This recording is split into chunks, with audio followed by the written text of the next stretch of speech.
All right, Supercross fans, it's time to overreact. St. Louis, whoa. Was that a takeout or was that a takeout? Oh my God, Justin Barcia comes in and smacks Jett Lawrence. There is a red cross flag fiasco. I'm just gonna call it a fiasco. I don't like it. I'm siding with the riders on this one, sorry. Eli Tomac, awesome night, gets to win, but dude, we find out in the press conference he's had an injury for a couple weeks, which I would have liked to have known that. But anyway, St. Louis was wild. The takeout is the hot topic for me because it was just so dang violent. We see a couple of these every single year where guys get into each other and it's pretty dramatic, but that was the most violent takeout I've seen in a while. It does remind me of the James Stewart, Ryan Dungey one. It's different though. It's like apples and oranges, okay? It's the same kind of feeling and look and violence, but the approach was different because for Barcia, it looks worse for him. There's all this track and opening. There's no jump that he's landing. So it looks so bad, but in all reality, I think both were complete accidents. Jett Lawrence, so hey, I've seen online a lot of people saying, you know, this is on Jett. He needs to be more aware and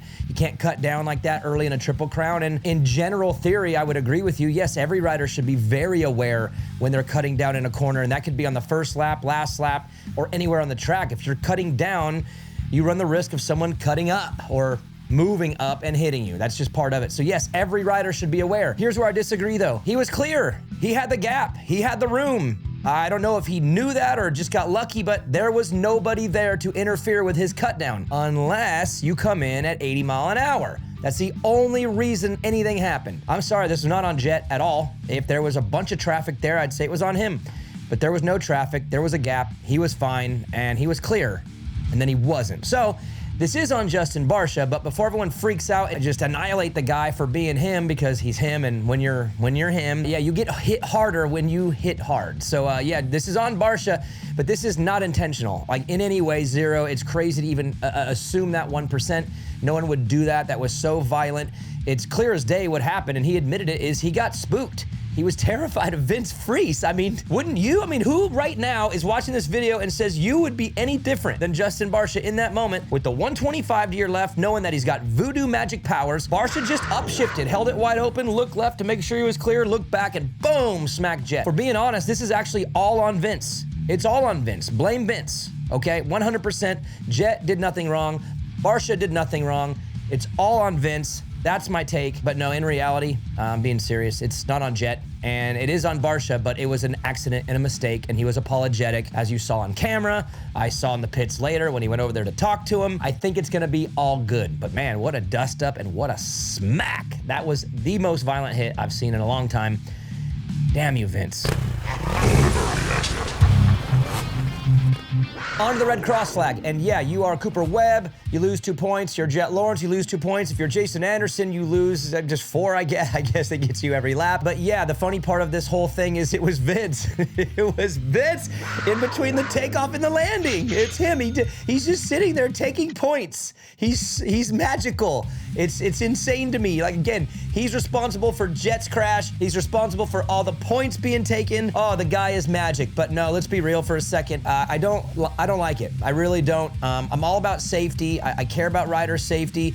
But these are also like the best riders in the world, and when they all do the exact same thing, you gotta kind of think like, okay, what's going on? Like, are they all like dumb or blind or like not paying attention, or was there maybe another factor, which there was, which was the flag wasn't that distracting. It wasn't distracting enough. When you come out of a tight right-hander like that as a rider, you got so much on your brain, the last thing you're doing is looking around for a flag. And we don't want that. We don't want riders like looking left and right, hoping to catch a flag so they don't get in trouble. So in my opinion, that flag needed to be out there, distracting them all the way. Or, I don't know, maybe someone goes and helps Vince and moves him out of the way. Like, what was he doing there so long? Just taking more points every lap. It was unbelievable. But no, that was not cool to the riders. And I think that would have been a rare circumstance where they could have went, you know what? We're all good here. This sucks. We get it, but we're gonna let it all slide this time because this needs to be better on our end. So that's my opinion. I always side with the flaggers. The riders need to be aware all the time, but this one is not on them. Sorry, it's just not. All right, so Eli Tomac gets the win. I love that. Oh my God, the place was bumping. The fans loved it. I was in the bowl. That's what happens when legends win and all the fans are on board. It was great. Kind of bummed though. Press conference comes around and he admits he's got a little bit of an injury that's been affecting his balance and he's been off for a couple weeks. And I'll just say, look, I was a gate filler, okay? I filled the gate. If I hurt my knee or my ankle or my shoulder or whatever, it didn't matter. I wasn't relevant to the story, whatever. But this is Tomac. This is a legend. This is an all-timer. This is the #1 draw in the sport, and if he's injured, I think we need to know about that. And that's just our entire sport. It needs to grow up. I don't know how you put rules in place. I'm not a big rule guy. I hate like overruling things, but at the same time, like we have a responsibility to the fans to know when our star athletes are hurt. And this happens every year. It's happened to almost every rider. Every team's responsible. This isn't just one. The secrecy has got to stop unless it's something that's minor. But look, if he's willing to say it in a press conference, then it wasn't that minor. It was real. And we need to know that so we can cover him correctly. You know, I don't want to say, man, he just looks off when there's something real there. So it is what it is, whatever. But that's got to be better. As a sport, we collectively all need to be better. It would elevate the sport if we all just communicated the truth on those things. Every other big sport does that, so we got to do that. But back to Eli as a rider, he was purposeful every minute he was on the track, from press day to free practice to qualifying to each gate drop. That dude wanted to win, and he has been pissed and frustrated, you could tell, and he willed his way to victory. And yeah, had some help. Yes, the cross flag, Vince Freese obviously stole 2 points from Jett, and then Vince caused Barcia to take out Jett. So there was a little help there, but whatever. Winning is winning, and when you're the winner, you get to say whatever. And the check clears. I guarantee you, whatever bank he banks at is gonna take that check. So yeah, he won. And it was awesome. The crowd loved it. I loved it. And I think he's gonna get more now.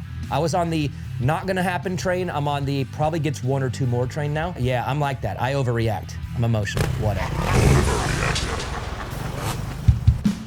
All right, let's talk 250s, and the only real talk is Levi Kitchen. He was phenomenal. He is phenomenal, and I'll say it right now, he is the best 250 rider in the class, East or West. That's my opinion today. I think Deegan is great. I think Vial is great. I think McAdoo is great. We're gonna find out in a couple weeks at this East-West Showdown. I love that, but Kitchen's the best 250 rider, period, right now, in my opinion. And I love East-West Showdowns, but the problem is there's only 2 of them, and the riders are only in their own points battles, so it's kind of cool, but it's kind of not, and I'm just gonna rip the Band-Aid and say it. We need better. We need better than what we have right now. We need a 250 national championship. And guess what? I've been working on a format that could, I think, be done very easily. We could have a 250 national championship without ruining much of what we have. In the next week or 2, I'm going to present that to all of you, and hopefully you like it. 250 national championship. We do need it. It's easy. It's very, very easy. Then we get to see Kitchen, RJ, and Jordan Smith, Joe Shimoda racing against all the East guys more times than just 2. Just trust me. Give it a week or 2. I'm gonna have something special for you, and I think it's foolproof, and you're gonna like it. But Levi Kitchen is the man, and we will find out at the East-West Showdown if he could take on the East boys. But we are going back to the East Coast next week, and it's just, I'm done with it. I'm ready for something bigger and something better, and it's time to grow up.